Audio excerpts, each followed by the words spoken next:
अस्सलाम वालेकुम। Welcome to my channel खौफनाक in fiction novels by Nadia. I hope कि आप खुश होंगे और खैरियत से होंगे। कहानी शुरू करने से पहले गुजारिश है कि मेरे चैनल को सब्सक्राइब करें और लाइक करें। नाजरीन, आज की जो ये कहानी है ये बहुत खौफनाक है। आइए फिर अपनी कहानी की तरफ चलते हैं। मैं एक बिज़नेस डील के सिलसिले में खैरपुर से सक्खर गया था, मगर काम निपटाते निपटाते रात हो गई। मेरे कई दोस्त जो कि सक्खर में ही रहते थे, उन्होंने भी यही कहा कि सुबह निकल जाना, रास्ता ठीक नहीं है। पर मेरे सर पे तो धुन ही सवार थी कि मुझे अभी और इसी वक्त निकलना है। और इसकी वजह ये थी कि मेरी नई नई शादी हुई थी।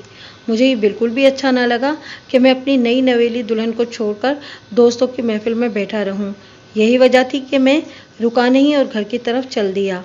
मैं गाड़ी दौड़ाता खैरपुर की तरफ महवे सफ़र था। अजीब, वीरान और सुनसान रास्ता था। दूर दूर तक किसी आबादी का नामो निशान भी नहीं था। तहद्दे निगाह काली और खाली सड़क अजीब होलनाक मंजर पेश कर रही थी। 2-2:30 बजे का वक्त होगा। अचानक मुझे तेज़ी से ब्रेक लगाने पड़ गए। वो 6 या 7 साल का छोटा सा बच्चा था जो एकदम गाड़ी के सामने आ गया। रात के सन्नाटे में गाड़ी के ब्रेक ज़ोर से चिरचिराए और गाड़ी एक झटके से रुक गई। एक लम्हे के लिए तो मेरा दिमाग झिंझना उठा कि रात के इस पहर ये बच्चा सड़क पर क्या कर रहा है। अंधेरे में चारों जानिब दरख्तों के लंबे लंबे साए खौफनाक मंजर पेश कर रहे थे। मेरे बदन में एकदम सनसनाहट होने लगी। वो बच्चा अकेला न था, बल्कि एक लंबी कतार बच्चों की उसके पीछे खड़ी मुझे घूर रही थी। मैंने हैरत से उनकी तरफ देखा तो बच्चों की आंखों से निकलती तेज़ रोशनी से मैं पल भर को थर्रा सा गया। सुनसान सड़क, ऊपर से हू का आलम और सामने खड़े खतरनाक तेवरों से देखते ये बच्चे। मुझे लगा कि काश मैं दोस्तों की बात मान लेता और सुबह को ही सफ़र करता। मैं दिल ही दिल में परेशान और पशेमान था। अभी मैं बच्चों को देखने में मगन ही था कि एक पत्थर गाड़ी के शीशे को आकर लगा, जिससे शीशे में दरार पड़ गई। शीशे की ये हालत देखकर मेरा मत्था घूम गया। मैं गुस्से से गाड़ी से निकला और जो पहला बच्चा मेरे हाथ लगा उसे दबोचकर कसकर तमाचा रसीद कर दिया। मुझे ऐसा ही लगा था कि यहाँ करीबी खाना बदोशों की झोंपड़ियाँ होंगी और ये इन्हीं के बच्चे हैं जो रात को यूं मटर गश्त करते फिर रहे हैं। तुम्हें शर्म नहीं आई मेरी गाड़ी का शीशे को नुकसान पहुंचाते हुए? अब इतनी महंगी गाड़ी के शीशे को नुकसान तुम्हारा बाप भरेगा? मैं गुस्से में न जाने क्या क्या ओल फोल बकता रहा। ये देखे बगैर कि सड़क के बीचों बीच खड़े बच्चे अपनी खूं आशाम निगाहें मुझ पर जमाए हलक से अजीब गुर्राहट नुमा आवाज़ें निकालने लगे हैं, मगर मेरी तो सारी तवज्जो अपनी गाड़ी पर थी। ए लड़के, इसका बाजू छोड़ दो। भारी मर्दाना आवाज़ अचानक आई तो मैंने पलट कर देखा तो वहाँ एक लंबे तड़ंगे शख्स को देखकर मेरी सुट्टी गुम हो गई। चेहरा तो इसका इंसानों जैसा था, मगर आंखें बहुत मोटी और सुर्ख, जैसे 2 दहकते हुए अंगारे रख दिए गए हों। एक पल को तो मैं लरस सा गया। इसने मेरी गाड़ी का शीशा तोड़ दिया है। मेरी नई गाड़ी थी, कुछ अर्सा पहले ही तो मैंने ली थी। मैंने बड़े गुस्से से उनसे कहा, सुनो लड़के, जितनी जल्दी हो निकल जाओ यहाँ से। लापरवाही से इसकी बात को नज़रअंदाज करते हुए मैंने एक शोलाबार निगाह डाली, इससे पहले कि लड़के का बाप आ जाए जिसे तुमने थप्पड़ मारा है, तो फिर तुम्हें यहाँ कोई भी नहीं बचा पाएगा, मैं भी नहीं। न जाने उसके लहजे में कैसी ताकत और ख़तरनाकी थी कि मेरे रोंगटे खड़े हो गए। मगर न जाने मुझे उस वक्त क्या हो गया था कि मैं उसकी बात सुन के भी सुन न सका और बज़िद रहा कि मेरे नुकसान की भरपाई की जाए। तुम्हें कितनी रकम दरकार है कि तुम्हारे शीशे की कीमत अदा हो जाए? वो बड़े दबदबे से बोला। मुझे 2000 चाहिए, इसी से कल मैं नया शीशा लगवाऊंगा, मैंने कहा। मुझे खुद समझ नहीं आ रही थी कि अच्छा खासा अमीर होकर मैं इतनी छोटी बात क्यों कर रहा था। इस शख्स ने मुझे बड़ी गहरी तंजिया नज़रों से देखा और जेब से 2000 रुपये निकाल कर मुझे दे दिए और बोला, अब जितनी जल्दी हो सके निकल जाओ यहाँ से। और सुनो, पीछे पलट कर मत देखना। मैंने गाड़ी में बैठते रौनक से उसे देखा और गाड़ी स्टार्ट करके सड़क पर दौड़ा दी। मुझे इस बात की बिल्कुल फिक्र ना थी और ना ही मैं ये जानता था कि मैं क्या करके जा रहा हूँ यहाँ। वो बच्चा गाल पे हाथ रखे जाती हुई गाड़ी को देखकर घूरता हुआ बुड़बुड़ा रहा था, मैं तुम्हें नहीं छोड़ूंगा। सुबह वीकेंड था और फौजिया हर वीकेंड पर नाश्ता बड़े एहतमाम से बनाया करती थी। अभी हम घर वाले नाश्ता कर ही रहे थे कि अकरम दौड़ता हुआ अंदर आया। वो साहब जी, उसकी सांसें फूली हुई थीं। बात करना भी उसके लिए मुश्किल हो रहा था। क्या हुआ अकरम? अब्बा जी ने हैरत से उसे देखते हुए कहा। वो जावेद साहब की गाड़ी में एकदम उसकी ज़बान को ब्रेक सी लग गई। अपना नाम सुनकर मेरे भी कान खड़े हुए। क्या हुआ गाड़ी को? अब्बू ने कहा। अम्मी और फौजिया परेशानी से उसे देख रही थी। आप खुद चलकर देख लें। इसकी बात सुनकर अब्बू नाश्ता छोड़कर बाहर की जानिब बढ़ गए। इनको देखकर अम्मी और फौजिया भी बाहर की तरफ लपकीं, जहां मेरी गाड़ी खड़ी थी। गाड़ी के नज़दीक पहुंचे तो हम सब परेशान हो गए। गाड़ी की पिछली सीट पर एक इंतहाई हसीन औरत लेटी थी। वह आसमानी लिबास में इंतहाई खूबसूरत लग रही थी। कौन हो तुम? अब्बू ने गरजदार आवाज़ में पूछा। वो अंगड़ाई लेती हुई उठी और अपनी मुतरन्नम आवाज़ में बोली, जी मैं जावेद की बीवी हूँ। क्या आपने अपने घर वालों को नहीं बताया जावेद? उसने बड़ी नाजो अंदाज से मुझसे पूछा। क्या बकवास कर रही हो? अब्बा जान धाड़े। इसकी बीवी तो ये खड़ी है। तुम कौन हो और यहाँ क्या लेने आई हो? अब्बा जान के मुझ पर इस भरोसे से मेरी भी हिम्मत बंधी। इसी असना में वो लड़की ये कहती हुई गाड़ी से निकली, जावेद, क्या वाकई तुमने अपने माँ बाप को अभी तक नहीं बताया कि हम शादी कर चुके हैं? मैंने बड़ी हैरत से उसकी तरफ देखा। वो मजीद बोली, अभी ये नाराज़ है, मगर इसका मतलब ये तो नहीं कि हम दोनों की पाकीज़ा मोहब्बत की यूं बेइज्जती करें। वो बरहमी से बोली। मैं इसकी हरधर्मी और पुरअतमाद लहजे से घबरा गया। बिजनेस करते हुए मैं लातादाद औरतों से मेरा वास्ता पड़ चुका था, मगर ये औरत इनसे न सिर्फ मुख्तलिफ बल्कि झूठ को सच करने में भी महारत रखती थी। ए लड़की, अबू फिर दरमियान में कूदे। इन्हें अपनी ख़ानदानी शराफत और इज़्ज़त खुद से भी ज़्यादा अजीज़ थी। तुम्हारी बकबक काफ़ी सुन चुका हूँ मैं। अब निकलो यहाँ से। मुलाजिमों के सामने बेटे को तमाशा बने देखना वो कैसे गवारा करते। इनका मुजरिम न होते हुए भी मैं मुजरिम बना खड़ा था। इसका मतलब यह है कि आप यकीन नहीं कर रहे? ठहरे, मैं आपको अपनी मोहब्बत का अमली सबूत देती हूँ।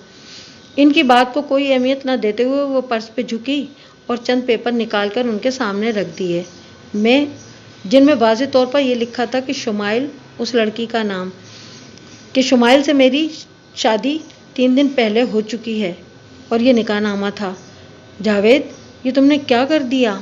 अम्मी ने वहीं खड़े खड़े लताड़ा, जबकि फौजिया ने एक निगाह नफरत भी डालना गवारा न किया और गुस्से से धप धप करते हुए अंदर चली गई। अब्बू वो मैं अल्फाज अभी मेरे लबों से अदा भी नहीं हुए थे कि जन्नाटेदार थप्पड़ ने मुझे दिन में तारे दिखा दिए। चुप बदजात, न जाने किस गुनाह की सज़ा में तुम्हारा जैसा नाखलफ बेटा पैदा हुआ। वो गुस्से से धारते हुए गालियां देते हुए अंदर चले गए और अम्मी भी उनके पीछे पीछे चली गईं। मैं तुम्हारा खून कर दूंगा। मैंने गुस्से से मुट्ठियां भींची। अभी तो पहला थप्पड़ है जावेद साहब, अभी और थप्पड़ खाना बाकी हैं। मर्दाना आवाज़ पे मैं बड़ी हैरत से पलटा तो दम्बा खुद रह गया। आसमानी कपड़ों में हूर शमाइल की बजाय काले स्याह बालों से ढका हुआ वो वजूद, जिसके फटे होंठ, 2 लंबे कानों पर लंबे लंबे 2 सींग, बड़ी बड़ी लाल अंगारा आँखें, फटे होंठों से निकलते 2 लंबे दांत, जिन्हें देखकर कोई भी जी रूह काँप कर रह जाए। मेरे सामने खड़ा इतनी नफरत से मुझे देख रहा था जैसे अभी कच्चा खा जाएगा। मेरे बेटे को मारा थप्पड़ तुझे बड़ा महंगा पड़ेगा आदमजाद। देखना मैं तुझे कैसी सज़ा देता हूँ। उसके मुंह से आग के शोले से निकल रहे थे। उफ! उसके मुंह से निकलने वाली बदबू से मैं थर्रा गया। मेरी कुव्वत बर्दाश्त जवाब दे गई।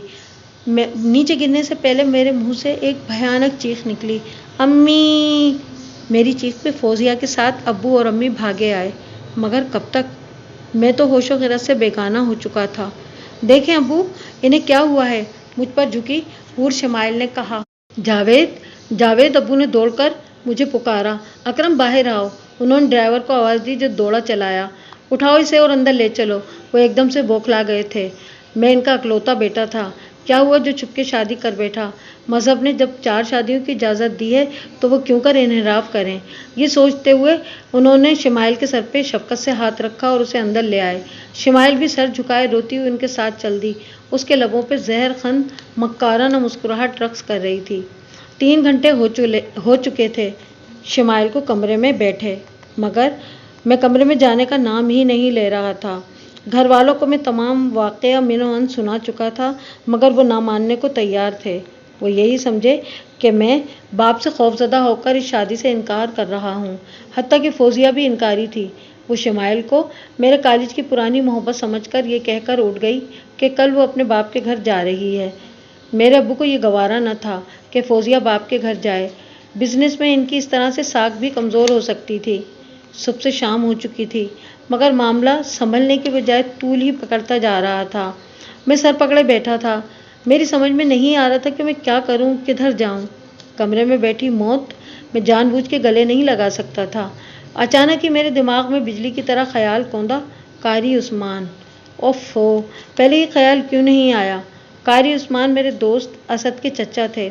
مجھے یاد آیا کہ شاید 2 بار ہی میری ان سے ملاقات ہو پائی تھی۔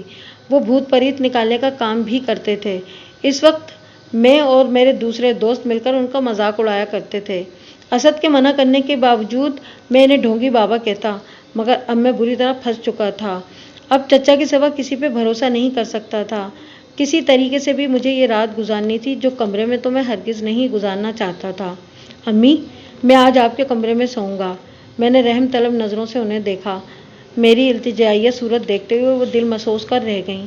ٹھیک ہے بیٹا، تم آ جاؤ، مگر ایک بات یاد رکھنا جاوید، فیصلہ کن لہجے میں وہ کہتے ہوئے بولی، کل تمہارے باپ کا جو فیصلہ ہوگا وہ تمہیں ہر حال میں قبول کرنا ہوگا۔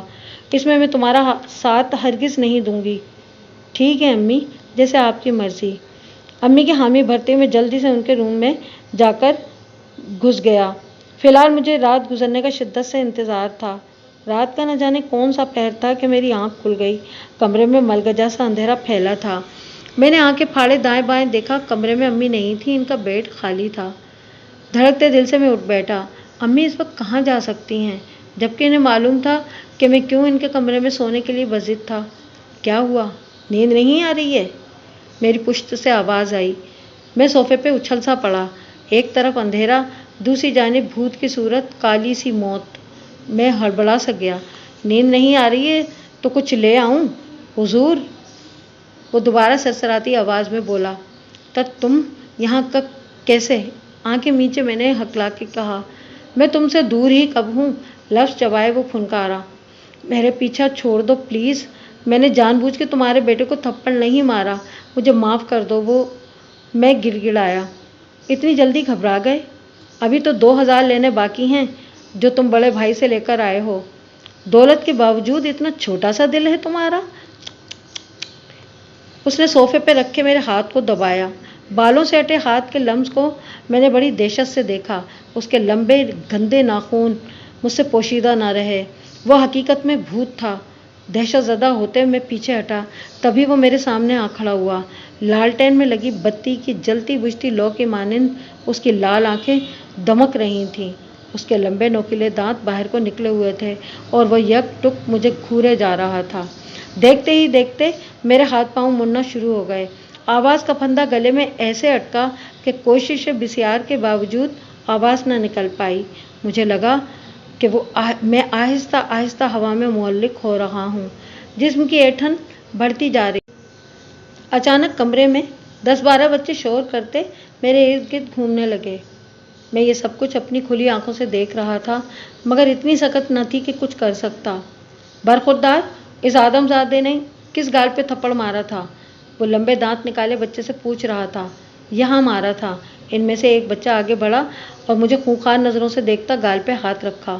اب تم بھی اسے ویسا ہی تھپڑ مارو جیسا اس نے مارا تھا۔ دانت چبائے وہ دھاڑا۔ نہیں، میں تھپڑ نہیں ماروں گا، میں اس کا وہ ہاتھ چباؤں گا جس سے اس نے مجھے مارا، بغیر کسی غلطی کے۔ ٹھیک ہے، آگے بڑھو اور اس کا ہاتھ چبا ڈالو۔ اس کے کہنے پہ یہ بچہ بلی کی مانند پاؤں اوپر کیے بڑھا اور ہوا میں معلق میرے لٹکے ہوئے ہاتھ پہ اپنے نوکیلے تیز دانت گاڑ دیے۔ میں ماہی بے آب کی طرح تڑپنے لگا۔ مجھے ایسا لگا جیسے کسی نے میرا ہاتھ گرم انگارے پہ رکھ دیا ہے۔ میرا سارا بازو جیسے آگ کی لپٹوں میں آ گیا ہو۔ جاوید، جاوید بیٹا، امی کی دور سے آتی آواز نے میرے اندر قوت پیدا کی۔ پوری شدت سے میں نے آواز نکالنے کی کوشش کی۔ میرے گلے سے گوں گوں کی نکلتی آوازوں نے کمرے میں ارتعاش پیدا کیا۔ اب امی کی آواز کے ساتھ ساتھ ابو کی بھی پریشانی میں ڈوبی آواز سنائی دی۔ امی شاید کوئی آیت اونچی آواز سے پڑھنے لگی تھیں۔ اس آیت کو سنتے بچے نے اپنے نوکیلے دانت میری کلائی سے نکالے تو خون کی پتلی لمبی دھار زمین پر گرنے لگی۔ بچہ مجھے خونخوار نظروں سے گھورتا باقی بچوں کو لیے شور کرتا کھڑکی کے راستے باہر نکل گیا۔ اپنی ماں کی وجہ سے بچ گئے ہو، مگر یاد رکھنا مرتے دم تک پیچھا نہیں چھوڑوں گا۔ دھمکی دیتے کھڑکی کے راستے وہ باہر نکل گیا۔ میرے اکڑے ہوئے جسم کو 1-2 جھٹکے لگے۔ तभी मैंने मिची आंखें खोल के सबकी तरफ देखा। कमरे में अब्बू और अम्मी मुझे परेशानी से देख रहे थे, जबकि फौजिया मेरे पाँव मसल रही थी। दिल बेतहाशा धड़क रहा था। मेरी आंखों में आंसू आ गए। मेरी आंखें खुलते देखकर अम्मी ने अल्लाह का शुक्र अदा किया। 1000 बार तो मैं कह चुकी हूँ कि रात को सोने से पहले आयतल कुर्सी और 4 कुल पढ़ लिया करो, मगर तुम्हें एहसास ही कब है। मुंह बसोरती उन्होंने एक मुझ पर फूंक मारी। तो क्या ये ख्वाब था? मैंने आंखें फाड़े दोनों को देखा। अब ऐसे क्या देख रहे हो, चलो सो जाओ। एक काम गलत किया, ऊपर से हमें भी परेशान कर छोड़ा है। अब्बू मुझे डांटते बेड पे लेट गए, जबकि मैं सोफे पे लेटा अपने इस हाथ को देख रहा था, जिस पे 2 मोटे मोटे सुराख वाज़े तौर पे नज़र आ रहे थे। मतलब ये कि जो मुझे नज़र आया और जो भी हुआ वो ख्वाब नहीं, हकीकत था। मगर मेरे वालिदैन इस तिलिस्माती अमल को देखने की सकत नहीं रखते थे, इसलिए तागूती ताकत उनकी नज़रों से ओझल रही। सो मेरी आंख देर से खुली। सारे बाजू में शिद्दत से दर्द हो रहा था। दांत गड़ने से वो सूज चुका था। कितनी देर सोफे पे पड़ा, साकित वजूद मुख्तलिफ नुक्ते जहन में लाता रहा और सोचता रहा। मुझे इस भूत नामी बला से हर हाल में छुटकारा चाहिए था। कारी उस्मान का ख्याल आते ही मैं उठा और बाथरूम में घुस गया। बाहर अम्मी नौकरों को खाने की हिदायत देते हुए चौंकी। उठ गए बेटा? तुम्हारे अब्बू कुछ देर हुई निकले हैं, जाते हुए कहकर गए थे कि जावेद से कहना घर आराम करे, कल दफ्तर चला जाए। नहीं अम्मी, मुझे नाश्ता नहीं करना। असद की कॉल आई है, इसके अब्बू की तबीयत अचानक ख़राब हो गई है, मुझे अभी हॉस्पिटल के लिए निकलना होगा। अपने प्लान को अमली जामा पहनाते हुए मैंने दाएं बाएं देखा। मुझे डर था कि कहीं शमाइल सुन ना रही हो। मगर बेटा चाय ही पी लो, कल से कुछ नहीं खाया है तुमने। नहीं अम्मी, वापसी पे खा लूँगा। गाड़ी की चाबी घुमाता मैं बगैर कोई बात किए बाहर निकल गया कि अम्मी मज़ीद कोई सवाल न करें। दूसरा ख़तरा मुझे शमाइल का भी था कि वो मेरे दिल का राज न जान ले। इतना तो मैं जानता था कि जिन भूत वही बात बढ़ा चढ़ा के करते हैं जिनकी इन्हें सुनगुन मिले, मगर दिल की बात नहीं जान पाते। और मैं यही चाहता था कि कारी उस्मान का उसे मालूम ना हो। शोमई किस्मत कि असद घर पे था। जब जावेद ने चचा से मिलने की ख्वाहिश जाहिर की तो उसे बिल्कुल भी यकीन नहीं आया, मगर मेरे उतरे और परेशान कुल लहजे ने उसे सोचने पे मजबूर कर दिया और वो मुझे चचा के घर की जानिब लेके चल पड़ा। कारी उस्मान ने बड़े तहम्मुल से मेरी तमाम बात सुनी। चंद पल के लिए वो खामोश रहे। जावेद यानी कि मैं अंदर से बहुत खौफजदा था कि वो मुझे उसके चुंगल से बचा भी पाएंगे कि नहीं। क्या तुम जानते हो कि ये कौन है? ये भूत है। हम इन्हें ज़द आम में हवाई मखलूक कहते हैं। इंतहाई शातिर, ख़तरनाक, ज़िद्दी और ज़ोर आवर। जिस बात पे अड़ जाएं तो बंदे का काम तमाम भी कर सकते हैं। और तुम एक समझदार बिजनेसमैन होकर कैसे ऐसी हरकत कर सकते हो? वो मुझे सवालिया नज़रों से देखते परेशानी से घूरे। मेरा शर्मिंदगी से बुरा हाल था और मैं सर झुकाए उनकी बातें सुन रहा था। वो एकदम ज़ोर से उठे और ज़मीन पे एक दायरा खींचा। असद, तुम इस दायरे में बैठ जाओ, मगर ख़बरदार बाहर मत निकलना। वो कहते हुए मेरी जानिब मुड़े। अब मैं अमल करने लगा हूँ। शमाइल की सूरत, वो भूत कभी नहीं आएगा। हाँ, इसकी फैमिली का एक देव मेरे कब्ज़े में है। मैं इसे बुलाने लगा हूँ, तुम घबराना नहीं। वही हमें बताएगा कि इससे छुटकारा कैसे हासिल हो। अभी वो आ जाएगा। अल्लाह ने चाहा तो वो भूत तुम्हारा पीछा छोड़ देगा। ये कहते हुए वो मराकबे में चले गए। मराकबे में गए अभी उन्हें 15 मिनट ही हुए थे कि एक मुनहने से कद का इंसान अंदर दाखिल हुआ। उसके चेहरे पर इंतहाई मिस्कीनियत तारी थी। मैं समझ न सका कि बंद दरवाजे से वो कैसे अंदर दाखिल हुआ, मगर कारी उस्मान के अमल में कोई फ़र्क न आया। वो वैसे ही मराकबे की हालत में बैठे रहे। जी हुक्म जनाब, मुझे यहाँ क्यों बुलाया है? उसने आजिज़ी से झुकते कारी उस्मान से सवाल किया। इसकी आवाज़ पे उन्होंने आंखें खोल दी। हाँ बैठो ज़रगाम, आज तुमसे ज़रूरी काम पड़ गया है और मुझे यकीन है तुम इसे कर लोगे। ये कहते हुए उन्होंने मेरी तरफ देखा और मिनोइन तमाम वाक़या सुना दिया। ओह, तो वो तुम थे? वो एकदम चौंका। संग्राम के बड़े बेटे को तुमने क्यों मारा? हालांकि उसका कसूर भी ना था। वो नाराज़ हुआ। तुम नहीं जानते, वो हमारे कबीले में सबसे ज़्यादा हठ धर्म और ज़िद्दी है। अगर किसी की सुन भी ले तो मानता नहीं है। ये कहते हुए वो मुझे घूरा। अब मैं कैसे इससे पीछा छुड़ाऊं? बेचार के लिए मध्यम आवाज़ में मैंने पूछा। आपको इसके बड़े भाई से बात करना होगी जनाब, आज ही, क्योंकि मुझसे वो आदमजात की बू सूंघ लेगा। तब वो इसको भी नुकसान पहुंचा देगा और मुझे भी कोई नुकसान पहुंचाने में बिल्कुल नहीं हिचकिचाएगा। मैं उसकी बात सुनकर खौफजदा हो गया, जबकि कारी उस्मान परेशान। जनाब, کیا سوچنے لگے؟ زرغام نے قاری عثمان کو گہری سوچ میں دیکھا تو پوچھ بیٹھا، میں سوچ رہا ہوں شنگرام کے بھائی مان جائیں گے؟ کہیں انہوں نے انکار کر دیا تو؟ سوالیہ نظروں سے دیکھتے انہوں نے میری طرف دیکھا، میرے چہرے پر گھبراہٹ طاری تھی۔ وہ ایسا ہرگز نہیں کریں گے، وہ ان سے بہت مختلف ہیں۔ شنگرام اگر ہٹ دھرم ہے تو ان کے بھائی انتہائی منکسر المزاج ہیں، وہ آپ کا مسئلہ ضرور حل کر دیں گے، مجھے پوری امید ہے، اس نے تسلی دی۔ قاری عثمان نے لمبا ہنکارا بھرا، ٹھیک ہے جناب، اب مجھے اجازت دیں، ان کے سامنے میں آنا نہیں چاہتا۔ ٹھیک ہے، جاؤ تم۔ قاری نے اجازت دے دی۔ وہ جیسے آیا تھا ویسے ہی الٹے قدموں واپس مڑ گیا۔ اب میں ایک ایسا عمل کرنے والا ہوں کہ شنگرام کے بھائی یہاں آنے کو تیار ہو جائیں۔ اسد تم گھر چلے جاؤ، یہ معاملہ جاوید کا ہے، وہ حل کر لے گا، تمہارا اب یہاں بیٹھنا بالکل ٹھیک نہیں ہے۔ چچا کی بات سن کر اس کا چہرہ اتر گیا۔ نہیں چچا جان، میں یہیں اسی دائرے میں بیٹھا رہوں گا، میں قسم کھاتا ہوں یہاں سے باہر نہیں نکلوں گا۔ وہ بضد ہوا، ٹھیک ہے تمہاری مرضی۔ وہ نیم رضامند ہوتے ہوئے میری طرف متوجہ ہوئے، تمہیں بھی دائرے میں بیٹھنا ہوگا، میں اس دیو سے واقف نہیں اور نہ ہم اس پہ بھروسہ کرنے کے حق میں ہیں جب تک وہ راضی نہ ہو۔ یہ کہتے ہوئے وہ اٹھے اور کچھ پڑھتے ہوئے انہوں نے میرے گرد سفید لکیر کھینچ دی اور خود سامنے بیٹھ کر عمل شروع کر دیا۔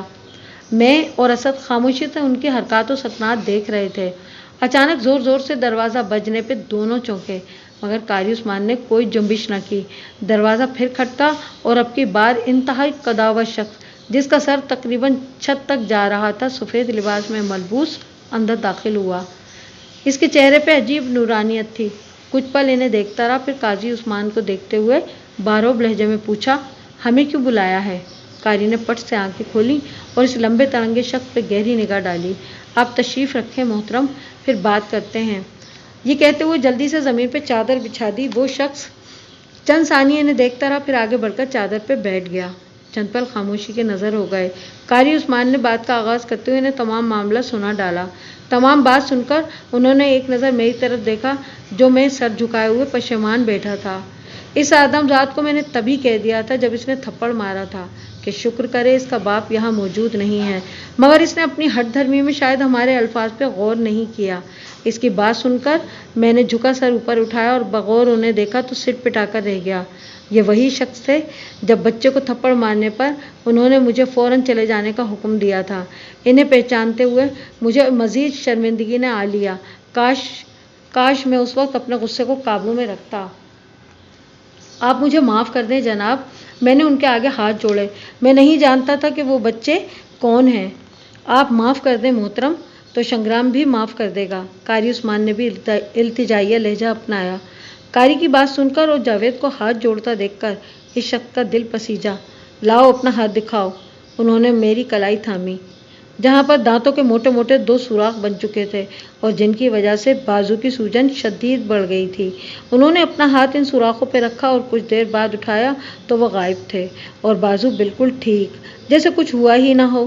سنو لڑکے، انہوں نے اپنے ہاتھ سے انگوٹھی اتار کے اس کے اندر لگا نگینہ باہر نکالا اور میرے ہاتھ میں رکھتے ہوئے اسے بغور دیکھا۔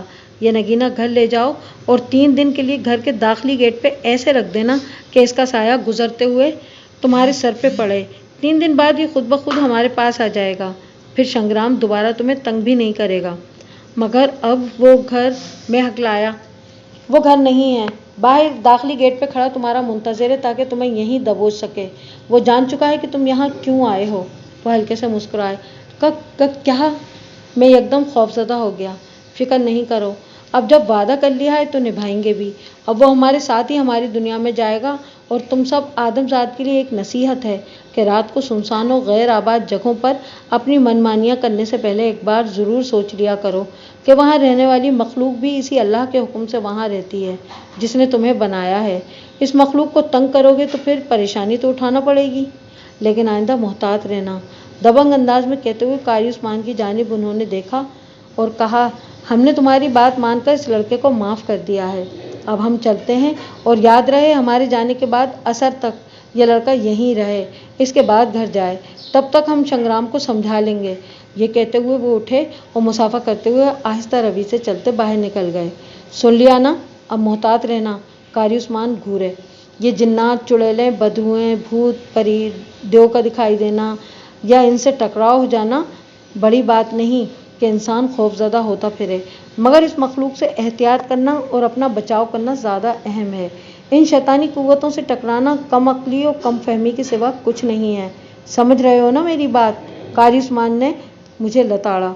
جی چچا جان، میں آئندہ محتاط رہوں گا کہ دوبارہ کوئی شمائل کا روپ دھارے میری زندگی میں ہلچل نہ مچا دے۔